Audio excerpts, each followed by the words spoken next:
Hey guys, Anthony here from DIYautotech, Automotive Diagnosis and Repair. Today we're going to be showing you how to flush your rear differential fluid. Today we're working on a 2002 Toyota 4Runner, but this job will apply to basically all year makes and models because this is a very generic job, flushing your rear differential fluid. So let me show you exactly how we're going to do that. We're going to be referring to the Toyota specified repair manual as seen here on page MA-8. You can see here our rear differential drain plug.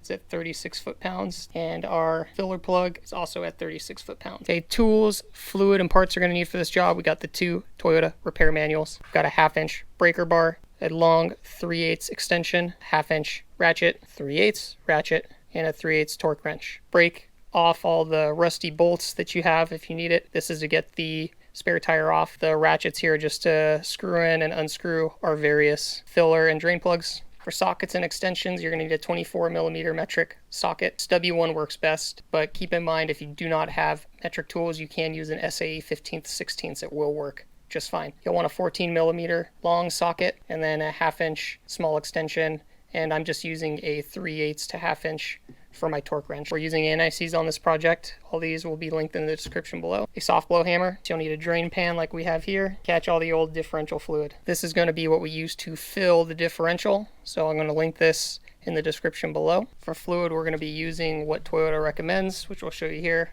They want you to fill the differential with hypoid gear oil, API GL5 or equivalent, and if your temperatures are above 0 Fahrenheit, you want 90 weight. If they're below 0 Fahrenheit, you can use an 80 weight. Capacity-wise, two-wheel drive is 2.75 liters or 2.19 US quarts. Without the differential lock, 2.45 liters or 2.59 US quarts. And with the differential lock, you're going to have 2.75 liters or 2.19 US quarts.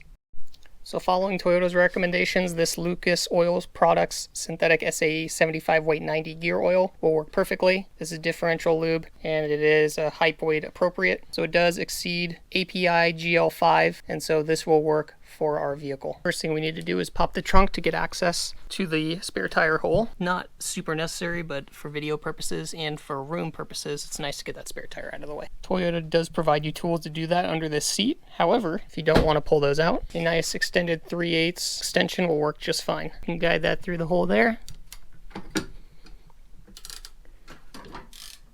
And it catches just like so. And now we can loosen that up. And you can see the tire starting to come down there. I'm only lowering the tire and removing it out of the way in this video for documentation and video purposes, just so you're aware you do not need to do this in order to do this job at home by yourself. It just provides you with more room at home to spread out and work. Here I'm winding the cable back up so that I don't hit my head on it while videoing. Okay, first we're going to want to remove this 24mm differential fill plug first. 15/16 will also fit on here, and we always remove the fill plug first before removing the drain plug. You'll want to use a stubby socket and a small extension, that way you don't have to remove the brake line bolt on the differential. And make sure you're using a 1/2-inch breaker bar or ratchet that you can put some torque behind. Now we can remove the differential drain plug, again 24mm. I'm using a 1/2-inch breaker bar here to break it loose, and once it's loose, make sure you have a catch pan underneath to catch up to about 3 quarts of fluid. While the differential is draining, it's also a really good idea to replace this breather vent on the top of the differential. If your vent goes bad, it can blow out your seals and your bearings, so it's wise of you to do this while you're down here. A long 14mm socket and a 3/8 ratchet does a fantastic job removing this easily. The flex head ratchet for the win. You can see the one I removed here still barely works. There's rust all around it, so the vent was probably going to fail very soon. Here you can see the magnetic drain plug has done its job over the last 100,000 miles and caught some small metal fragments in the differential fluid. This is not uncommon if you've gone a long time without changing the fluid, so keep that in mind. I always recommend ordering a new drain plug so that you don't introduce old metals into new fluid.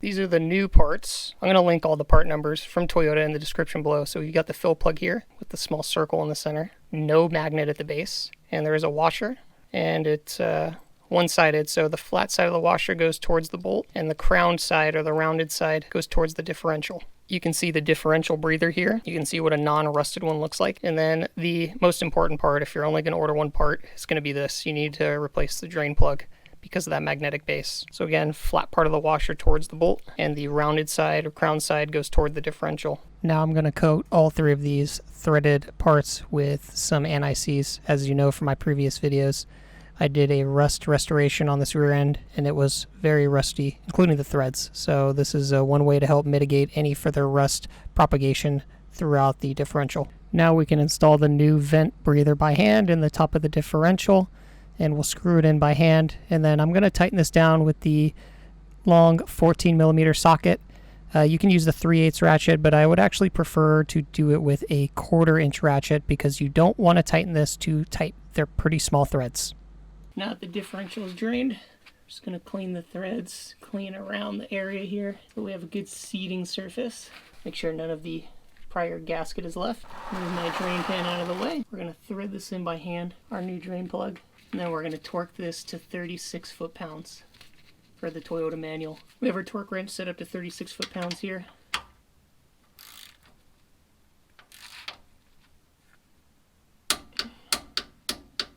We're not going to go any further. Okay, now that we've got the drain plug in, let's go ahead and fill the differential through the fill plug. Okay, we've got our API GL5 hypoid gear oil, which is what we need for this differential. And we'll go ahead and fill her up. Okay, now we're going to place our fluid pump tube into the fill plug port on the differential and just shove it in there a good inch or two. And then you're going to begin pumping, and you're going to keep pumping and pumping and pumping until fluid starts weeping out of the fill plug. For reference, you are roughly hand pumping in almost 3 quarts of viscous fluid. Here you can see the new differential oil starting to weep out of the fill plug port, so this tells us that we are now full, and that's why I stopped pumping at this point in time. Wipe off any residual fluid and let it drain out until it's level with the fill port. And if you want to double check if it's full, you can take a small flashlight, shine it in the hole there, and you'll be able to see exactly where the fluid level is. Right at the bottom of the fill plug is where it should be. Now that the differential is full, we can thread in our new filler plug, and we're going to run this in hand tight. Then we're going to clean it off with a rag to catch any residual fluid. And now we're going to put our torque wrench on there, and we're going to torque this up to 36 foot-pounds. Now we're just going to clean up our mess. Make sure there's no leaks anywhere. And last but not least, get that spare tire back on. Next, we're going to inflate and then reinstall our spare tire back under the undercarriage of the vehicle. It's just a reverse process of what we did taking it off. Go ahead and take the vehicle, start it up, take it for a drive.